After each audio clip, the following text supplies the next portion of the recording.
বিজিতকে টানতে টানতে রথের সামনে নিয়ে গেল পরশুরাম। বলল, আজকে প্রভু জগন্নাথ দেবের সামনে তোর আমি অবস্থা খারাপ করে দেবো, তোকে আর আমি বাঁচিয়ে রাখবো না। হ্যাঁ, বিজিত ভেবেছিল এই গেমটা জিতে গেছে সে, সেই এই গেমের উইনার, কিন্তু সে জানে না যে পরশুরাম কতটা সূক্ষ্ম ব্রেনে সমস্ত কাজকর্ম করে।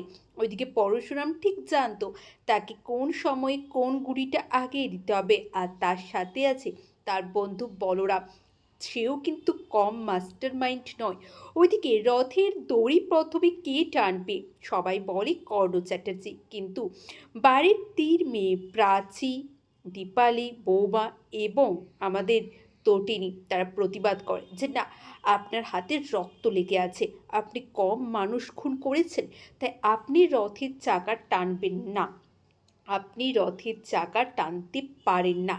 হ্যাঁ বন্ধুরা, আর তারপরে কি হলো জানেন? তারপরে হঠাৎ করে একটা অরাজকতার সৃষ্টি হলো, একটা মাসাকারের সৃষ্টি হলো।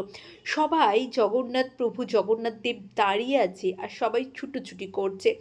সবারই ছুটোছুটি করছে, তার কারণ হচ্ছে একটা গুলির আওয়াজ পেয়ে।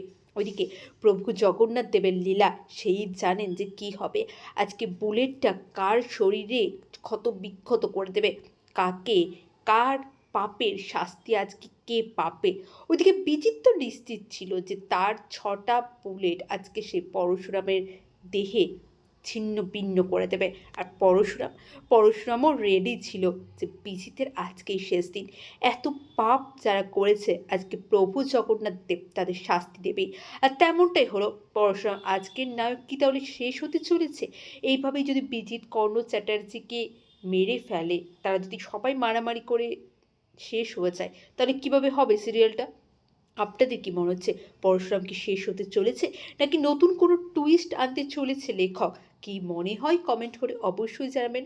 সকলে খুব ভালো থাকুন, সুস্থ থাকুন, চ্যানেলটি ফলো করতে থাকুন। অনেক ধন্যবাদ সকলকে ভিডিওটি দেখার জন্য। এইভাবেই চ্যানেলটিকে সাপোর্ট করবেন, সকলের পাশে থাকবেন। অনেক ধন্যবাদ জানাই ভিডিওটি দেখার জন্য। কেমন লাগলো অবশ্যই জানাবেন।